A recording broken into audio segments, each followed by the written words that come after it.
Jovan's POV. It's been 3 days na magtagpo muli ang landas namin ng asawa ko. Until now, hinihintay ko pang impormasyon kay Ventura at Abad kung saan nakatira ito ngayon. Mahirap daw talagang hanapin ang taong nagtatago. Mukhang may humaharang sa paghahanap ng dalawa pero hindi naman basta-basta nagpapatalong mga yon. Siguradong this week malalaman na namin kung nasaan ang asawa ko. 3 araw na rin ako nagpunta sa JJ Furniture Corp pero hindi daw napasok ang boss nila.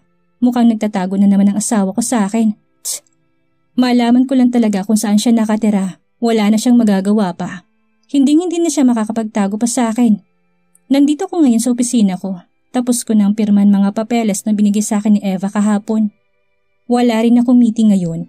Kaya nakatunganga lang ako sa opisina ko at naghihintay ng tawag nila Ventura at Abad. Buisit, hanggang kailan ba ako maghihintay? Sumanda na lang ako sa kinauupuan ko at pumikit ng mariin. Gustong-gusto ko nang makita ang asawa ko. Gusto ko nang ipaliwanag sa kanya ang lahat. Isa pa, natatakot ako sa pwedeng gawin nila yon. Hindi ko alam kung ano ba talagang plano ng hayop na yun at pati ang asawa ko dinamay pa niya. Nasa ganung ayos ako nang tumunog ang aking cellphone. Nagmulat ako ng mga mata at kinapas sa lames ang aking cellphone para tignan ang caller. Nang makita ko kung sinong caller ay napaayos ako ng upo, saka sinagot ang tawag. Hello Ventura, may update na ba kayo kung saan nakatirang asawa ko? Excited kong tanong. Sana may magandang balita na. Yes, King. Landcris Residences Condominium Sapphire Tower. 8th floor room, number 86. Kumabog na mabilis ang puso ko dahil sa sinabi ni Ventura. Isang matagumpay na ngising sumilay sa aking labi. Good job, Ventura. Nandun ngayon ang asawa ko? Tanong ko sabay tayo. Wala naman na akong gagawin kaya pupuntahan ko na to.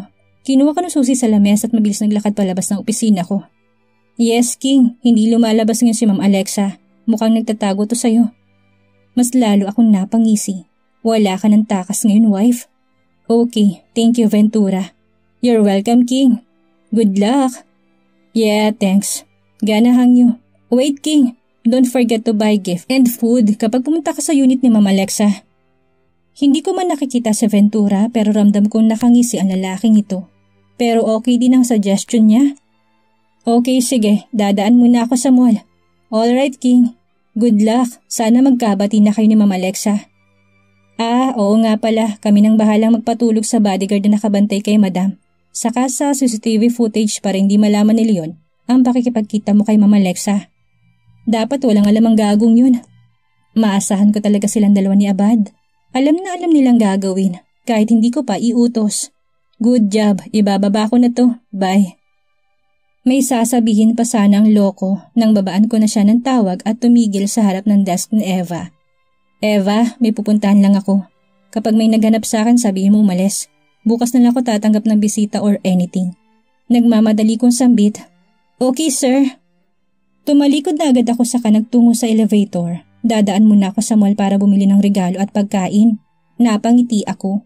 Finally, wala akong pakialam kung galit ka sa akin, wife. Kung kailangan kitang suyuin araw-araw ay gagawin ko. Pagkasakay ko ng kotse, agad ko yung pinaandar at tinahak ang direksyon ko nasaan ang mall.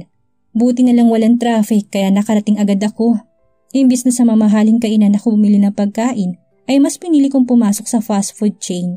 Kung saan yun ang paboritong kainan ng asawa ko noon. Sigurado akong hindi niya ito matatanggihan dahil paborito niya ito. Umorder ako ng bucket chicken, family pan spaghetti, cheeseburger, sundae and bucket fries. Ngising-ngisi ako habang naghahanap ng mauupuan dahil waiting pa ako ng 15 minutes. OMG, ang gwapo! Truth, para siyang karakter sa isang libro na lumabas. Narinig kong sambit ng 2 babae mula sa kabilang mesa na makaupo ako. Napailing na lang ako bago sumandal sa kinauupuan habang nakatingin sa binigay na number sa akin ng cashier. Simula nang iwan ako ni Alexa noon, ang laki ng pinagbago ko. Yes, I'm still the king of the underground. Pero hindi na ako masyado sa mga transaksyon, pwera na lang kapag talagang sobrang importante.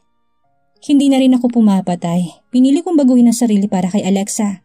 Lahat ng alam kong makakasama sa akin ay iniwasan ko.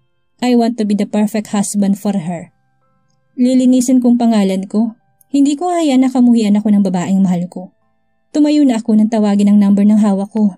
Nagmamadali ako naglakad papunta sa counter na aksidenteng may nabunggo akong bata. Ouch! Daing ng batang nasagi ko, nakasalampak na ito sa sahig. Dali-dali naman ako lumuhod para tulungan ito. Shit, Kamamadali ko minatamaan tuloy akong bata. "Hey buddy, are you okay?" Nag-aalala kong tanong. Nakayuko ito habang nakatingin sa kanyang kamay na natungkod niya ata. Kinabahan naman ako at baka nasaktan ng bata na bumagsak. Medyo malakas pa naman ang banggaan namin. Nang mag-angat ito ng muka ay natigilan ako. Kahit ang batang nasa aking harapan ay natigilan din at napatitig sa akin, tila sinusurinto ang aking muka. Bakit pakaramdam ko kilala kong batang to? Saka, bakit kahawig siya ni Alyssa? O nagkataon lang? Baka nagkataon lang. "Are you okay? Masakit bang kamay mo? Come on, I'll help you to get up." Nilahad ko yung sampalad ko. Ilang segundo pa niya akong tinitigan hanggang bumaba ang tingin niya sa kamay ko. Napakunot na ako ng noo dahil ang tagal niyang titigan yun. Hanggang sa dahan-dahan itong tinaas ang kamay sa kapinatong sa aking palad. Napapitlag pa ako nang maglapat ang palad namin. May kung ano kong naramdaman sa aking puso na hindi ko maipaliwanag. Pero may kakaiba sa batang kaharap ko. Bakit ganitong pakaramdam ko? Feeling ko nangungulila ako at the same time ay masaya. Akma ko na siyang itatayo nang magulat ako nang bigla itong tumayo't lumandag sa aking harap at dinamba ko ng yakap. Bumilis ang tibok ng puso ko. "I'm sorry, mister. But can I hug you for a moment? I miss my dad." Seryoso at mihinang tura nito pero rinig na rinig niya. Sa hindi ko malamang dahilan, kusang tumaas ang aking kamay at niyakap pabalik ang bata. Why does he feel this way? Parang matagal na niyang kilala ito. Isa pa, napakagaan na loob niya sa bata. Gustong gusto rin niyang yakap nito. Look ang sweet naman na mag-ama. Magkamukha sila no? Para silang pinagbiyak na bunga. Ang cute naman, ang gwapo nilang mag-ama. Rinig kong bulungan na nakapaligid sa amin. Ngayon ko lang na-realize na halos lahat ng tao dito sa loob ay sa amin nakatingin. Dahil nakakagawa na kami ng eksena ng bata ay binulungan ko ito. "Buddy, bubuhatin na muna kita ha. Upo tayo doon sa table ko kanina. Kukunin ko lang din ang in-order kong pagkain." Hindi naman ito umimik pero naramdaman kong pagtango niya. Lihim naman ako napangiti. Mukhang biglang nahiya ang bata. Tumayo na ako habang buhat ko ito't dinala sa table ko kanina. Buti na lang wala pang nakakaupo. Maingat ko siyang inupo. Hindi naman ito makatingin sa akin ng diretso at walang emosyong binaling sa kabilang direksyon ng tingin nito. "Buddy, wait me here. Kukunin ko lang ang pinatik-out kong pagkain." "Wait, do you want something?" Malambing kong tanong. Hindi ko maintindihan ang sarili, naaaliw ako sa bata. Napakagaan ang pakiramdam ko dito at hindi ko maiwasan na hindi maging malambing. Nagangat naman ito ng tingin sa akin. "Can you buy me a bucket of fries, mister?" Maliit man ang boses nito pero napakalamig at seryoso. Matatas din ang mga salitang lumalabas sa bibig, halatang bihasa sa pagbabasa. Kung hindi ako nagkakamali, nasa 4 o 5 taon pa lang ang edad ng batang ito. "Sure, is that all you want?" "Yeah." Tumango naman ako saka tumalikod na para kunin ang mga in-order ko. Bumili na rin ako ng bucket fries at pineapple juice. Nasaan kaya magulang ng batang yun? Bakit mag-isa lang ito dito? Mukhang kailangan ko munang mahanap ang magulang ng bata bago bumili ng regalo ko para kay Alexa at dumiretso sa kondo niya. Pagkarating ko sa lamesa ay tila ba napakalalim ng iniisip ng bata. Nilapag ko ng tray na may lamang fries at ang plastic ng take-out ko. Pero hindi pa rin ito natinag. Kung hindi pa nga ako tumikim, ay hindi nito mapapansin na nandito na ako sa kanyang harap. "Here is your fries, buddy. Binilhan na rin kita ng pineapple juice." "Thanks, mister. I will pay you when my nanny and my aunt come." Seryoso nitong turan, sabay subo ng isang pirasong fries. Wow, parang hindi talaga batang kausap ko. Feeling ko kaharap ko ngayon ang batang Elizabeth noon. Napailing na lang ako sa aking iniisip, bigla ko tuloy na miss ang kapatid ko. Dalaga na ito ngayon at nag-aaral sa eskwelahan ni Grandpa. 3rd year high school na ngayon. Napakabilis lumipas ng panahon. Ang dating spoiled brat na bata isa nang matinong mag-aaral at lagi pang top 1. So ang kasama pala niya ang nani at tita niya. Siguro kapag natapos itong kumain, yayayain ko siya sa labas para mas makita siya agad ng kanyang nani. "No need, it's my treat. Anyway, mukhang ang lalim ng iniisip mo kanina. Do you have a problem? You can share with me if you want." Tanong ko habang may malit ng ngiti sa labi. Gusto kong batukan ng sarili. What kind of question is that? Paano magkakaroon ng problema ang isang batang 5 years old? Nakakabobo ata ang tanungan ko. Tumasang sangkilay nito at seryoso akong tinitigan. "Why should I tell you? You are a stranger, mister. And mind your own business." Masungit nitong turan bago sumimangot. Imbis na mainis sa sinagot nito, natawa pa ako ng bahagya. Ibang klaseng bata talagang kaharap ko. You know what, kid? Sometimes it's good to tell your problem to strangers because no matter what you will tell them, they don't know you. Hindi ka nila huhusgahan, hindi ka nila mamaliitin, bagkus makikinig lang sila sa'yo. You get my point, buddy? Nakangiti kong tanong dito. Hindi ito umimik, mukhang napaisip sa aking sinabi.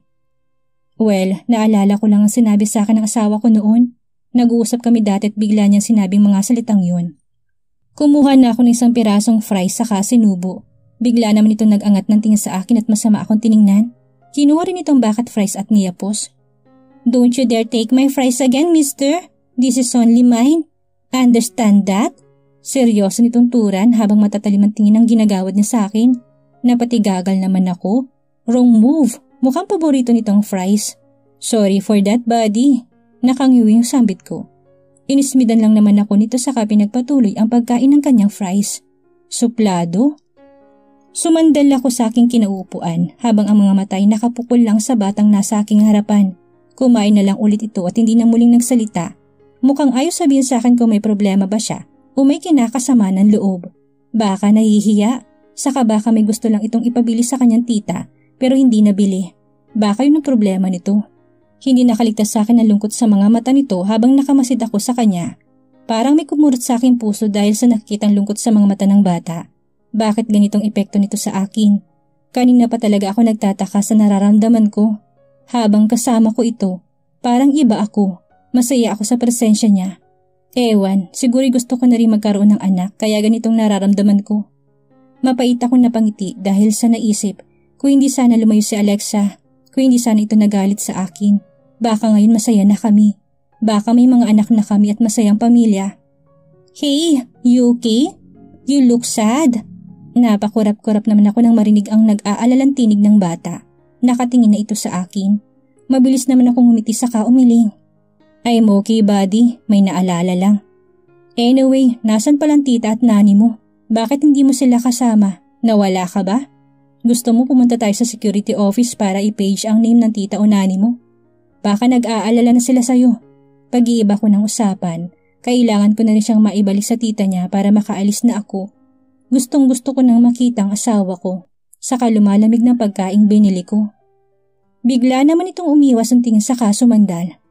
I ran away to my nanny and tita earlier. Mahina at malungkot nitong turan habang ang mga mata ay nakatingin sa labas ng fast food chain. Nangunot naman ang loko saka umayos ng upo. Why did you do that? Siguradong hinahanap ka na nila ngayon. Seryoso ka naman sabi. I know, pero masama kasing loob ko kay tita. I wanted to visit my mommy to her condo, but tita didn't want to. She say I'm not allowed to go there. I don't know why. Namimiss ko ng mami ko dahil ilang araw na siyang hindi napunta ng bahay. I don't know pero parang may tinataguan sila ni tita. Masyado silang mahigpit. Malungkot na kwento nito. Nakakahanga ang tatas nitong magsalita. Ang salitang Tagalog ay buo din pero may pagkasla. This kid is smart, I'm sure of that. So yun palang dahilan kung bakit siya umalis. Gusto niya makita ang mami niya pero bawal. Baka naman may rason sila kaya bawal. Intindihin mo na lang, buddy. Saka baka bising mami mo. Alam mo, buddy, minsan kailangan nilang maghigpit para sa kaligtasan mo. Malay mo naman may malalim na dahilan pala sila. Umiling naman ito tapos tinitigan akong maigi. Nababasa ko sa kanyang mga mata ang lungkot at pangungulila. You were asking me earlier what is my problem, right, mister?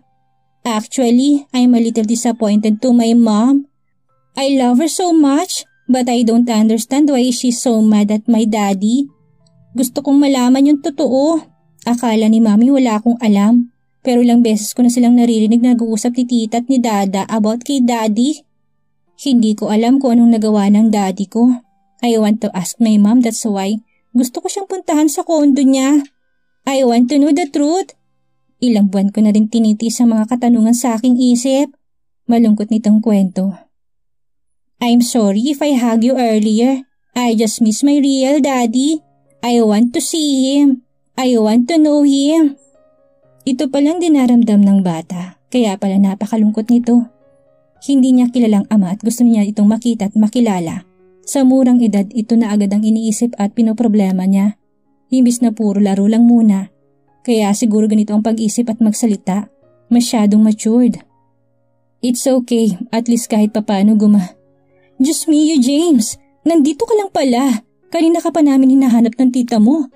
Isang babae na nasa mid-30s ang biglang sumulpot sa aming table. Humahangos ito talatang kanina pa hinahanap ang bata. Sobrang nag-aalala ang tita mo. Halika na! Tahimik naman bumaba sa upuan ng bata. Tumingin naman sa akin ang babae, mukhang itong yaya ng bata. Sir, salamat po sa pagtingin sa alaga ko. Kukunin ko na po siya at sobrang nag-aalala ang kanyang tita. Tumango naman ako saka tumayo na rin. Binalingan ko muna ang bata saka nginitian. Masaya ako nakausap kita, buddy.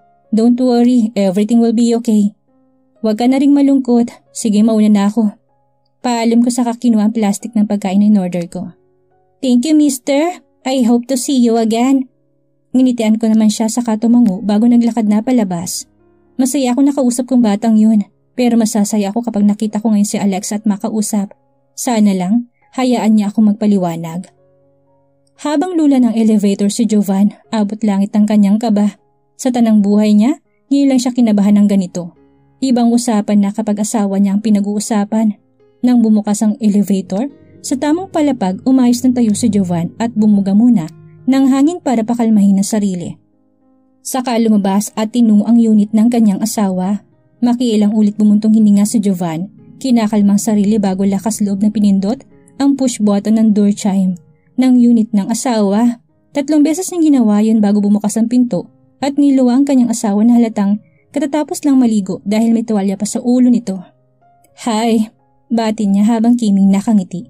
Tinatansya magiging reaksyon ng asawa. Bakas naman sa mukha ni Alexa ang gulat. Para na naman ito nakakita ng multo. Nang makabawi sa gulat ay agad sinaradong pinto. Pero naging alerto si Jovan kaya agad itong hinarang isang kamay. Aray! Napangwi ito dahil ang lakas ng pagkakasarado ng asawa niya sa pinto. Halatang may galit. Ang sakit dahil solidong pinto. Nanlalaking mga mata ni Alexa tagad-agad nilakihan ng bukas ng pinto. Nakita niyang hawak-hawak ni Jovan ang kamay nito na namumula na sobra. Kahit ang mukhay namumula din, hudyat na nasasaktan ito. Natataranta naman ito kaya napalapit ito sa lalaki at wala sa wisyong hinawakan ang kamay nitong sobrang pula at siguradong mamamagana maya-maya. Bakit kasi hinarang mong kamay mo? Ang tanga mo naman! Inis na turan ni Alexa habang magaang hinahaplos ang kamay ng lalaki. Hindi naman alam ni Jovan kung matatawa siya o maiinis sa sinabi ng asawa. Natanga pa nga siya nito pero ayos lang dahil nakita niyang concern ito sa kanya. It means may pag-asa pa siya. She still cares for him. Nararamdaman niya ito ngayon. Sorry, sasaruduhan mo kasi ako ng pinto. Parang bata namang sagot niya. Natutuwa siyang makita ang pag-aalala sa mukha ng asawa. Nang mag-angat ito ng tingin sa kanya ay nakataas ang isang kilay nito. Ano ba kasing ginagawa mo dito sa unit ko, Silverio? Hindi ba't sinabi ko na sa'yong ayaw na kitang makita? Mahirap bang intindihin yon? Masungit na tura ng asawa. Lumamlam naman ang kanyang mata at sinalubong ang tingin nito. Sorry, I'm here to talk to you and explain my side. I even brought you your favorite food, oh, here. Sabay taas niya sa plastic bag na dala. Bumaling ang tingin doon ng asawa niya. Nangislap ang mga mata nito at tila nagustuhan ang kanyang paminto. Napangiti naman siya. Good choice. Kaso na sumulyap sa kanya si Alexa, biglang nawalang kislap ng mga mata nito at masungit siyang tinignan. Anong iningiti-ngiti mo? Mataray na tanong nito. Wala, here, kunin mo na. Inabot niyang plastic sa asawa. Hindi naman nagdalawang isip ito at kinuha yun. Nang igalaw niyang isang kamay ay napangiwi siya dahil nawala sa isip niya na may injury nga pala siya. Ayos na rin kahit nasaktan, at least kinakausap siya ng asawa. Napansin naman yun ni Alexa, kaya bumuntong hininga ito. Come inside, I'll treat your hand and then leave. You understand? Mabilis naman siyang tumango. Pagkakataon na yun para makausap ang asawa. Tumalikod na ito saka pumasok sa loob. Sumunod naman siya dito at siya na rin ang nagsarado ng pinto. Maupo ka doon, kukuha lang ako ng ice pack at first aid kit. Turing ito sa mahabang couch saka tumalikod at pumasok sa kitchen para ilagay ang binili niya ng pasalubong. Nilibot naman niyang mga mata sa paligid, napakaaliwalas at linis. Hindi pa rin nagbabagong asawa niya. Napakalinis talaga nito sa bahay. Maya-maya pa bumalik na ito dalang ice pack saka first aid kit. Seryosong naupo sa kanyang tabi at walang imik na kinuha ang kamay niyang kumikirot. Mukhang ilang araw niyang hindi may gagalaw ang kamay na yun dahil sa sakit. Tahimik na lang niyang pinagmamasdan ng asawa na seryoso sa ginagawa. Napansin niya mas gumanda ito tumahabang buhok, mas pumayat at pumuti. Kay tagal niyang hinintay na makita ulit ito. Sobrang miss na miss niya ang asawa. Gusto man niya itong yakapin ngayon, ay natatakot siya na baka itaboy na naman siya nito. Mas magandang makausap muna niya ito ng masinsinan. Kailangan muna niyang maipaliwanag ang lahat ng pinaikot lang siya ni Leon. Matapos gamutin ay dahan-dahan itong pinatong sa kanyang hita ang kamay saka tumayo. Tatalikod na sana ito nang magsalita siya. "Can we talk, wife?" Malamis niyang tanong. Bumaling naman ito sa kanya habang nakataas ang isang kilay at humalakip-kip. "Wala tayong dapat pag-usapan, Silverio. Pinapasok kita dito para gamutin ang kamay mo. At wala nang ibang dahilan pa. Maya-maya pwede ka nang umalis. May gagawin pa ako." Mataring itunturan sa kanya saka siya tinalikuran at naglakad pabalik sa kusina. Mabilis naman siyang tumayo para sundan ng asawa. Naubutan niya itong binabalik ang first aid kit sa cabinet saka dumiretso sa lamesa at tiningnan isa-isa ang dala niyang pasalubong dito. "Bakit ang dami mo namang binili? Ano akala mo sa akin? Malakas kumain?" Nagulat naman siya nang biglang magsalita ang asawa. Dahan-dahan siya lumapit dito. "Alam kong paborito mo yan kaya dinamihan ko na." Maiingat niyang turan. Tumango naman ito sa kakumuha ng manok at sinimulang kainin. Nakamasid lang naman siya at hindi alam pa paano sisimulan ang gusto niyang sabihin. "Pwede ka nang umalis, Silverio. Please, don't go back here. Wala na tayong dapat pag-usapan pa. Sana malinaw sa'yo na ayaw na kitang makita." Biglang tura nito. This time ay seryoso at malamig ang boses. May kung anong kirot siyang naramdaman dahil sa huling sinabi nito. Sobra talagang pagkaumuhi sa kanya ng asawa. Napakuyom siya ng kamao saka mas lumapit dito. "Can you tell me again why are you so mad at me?" Nagsusumamo niyang tanong. Gusto niyang malaman ang pinanggagalingan ng galit ng asawa. Marahas itong nag-angat ng tingin sa kanya. May galit sa mga mata nito. "And you're really asking that? Wow! Ano to? Maang-maangan lang, Silverio? Saka ano pa bang kailangan mo sa akin?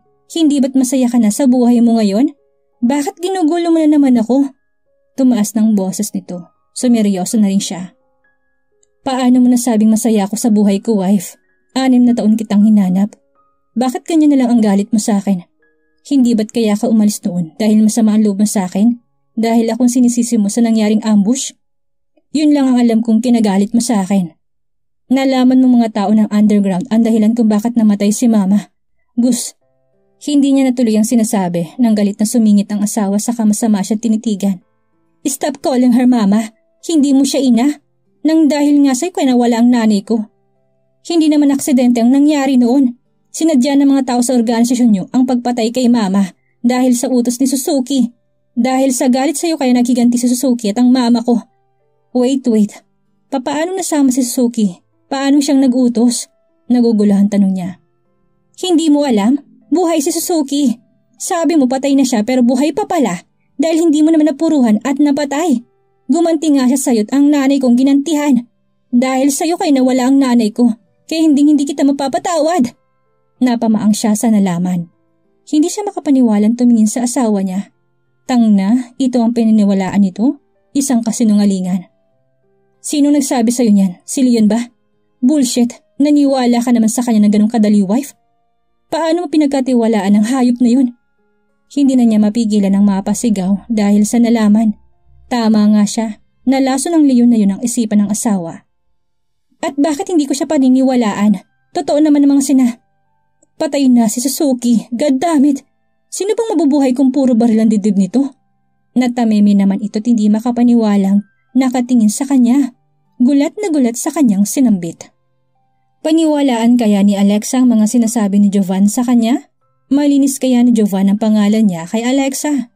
Malaman na kaya niya ang tungkol sa anak nila? Yan ang ating aalamin sa susunod nating kabanata.